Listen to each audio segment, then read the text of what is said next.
நாம் வாழ்ந்து கொண்டிருக்கிற இந்த கடைசி காலத்தில் நம்மை சுற்றிலும் பலவிதமான போராட்டங்கள், பலவிதமான பேரழிவுகள், ஆபத்து நிறைந்த ஒரு கடைசி காலத்தில் நாம் வாழ்ந்து கொண்டிருக்கிறோம்.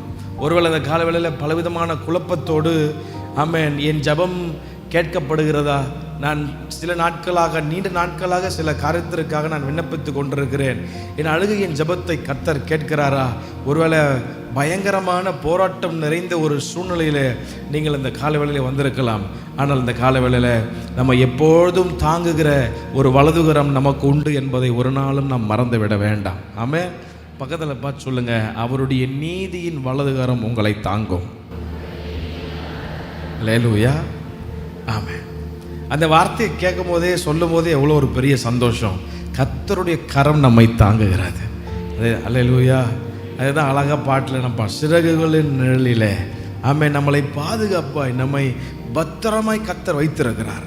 இந்த காலவேளையில் ஆண்டவர் உங்களை உற்சாகப்படுத்துகிறார். நீ பயப்படாதே, திகையாதே, நான் உன் தேவன், நான் உன்னை பலப்படுத்தி உனக்கு சகாயம் பண்ணுவேன், என் நீதியின் வலதுகரம் எப்பொழுதும் உங்களை தாங்கும்.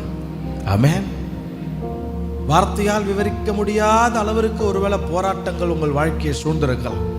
வெளியே பார்ப்பதற்கு மிகுந்த சமாதானத்தோடு தோன்றுகிற உங்களுடைய வாழ்க்கை, உங்களுடைய முகங்கள், ஒருவேளை உள்ளத்தில் பலவிதமான ஏக்கங்கள், விண்ணப்பங்கள். இன்னும் தெளிவாக சொல்லணும்னா, வெளியே பார்ப்பதெல்லாம் முகமூடிகள் தான். 99% வெளியே தெரிகிறதெல்லாம் முகமூடி. உள்ளே உண்மையான முகம் ஒளிந்து கொண்டிருக்கிறதை ஒருவேளை உங்கள் கணவர், மனைவி, பிள்ளைகள் அறிந்து கொள்ளாமல் இருக்கலாம்.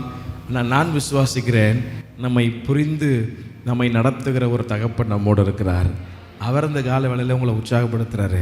என் நீதியின் வலதுகரம் எப்பொழுதும் உங்களை தாங்கும்.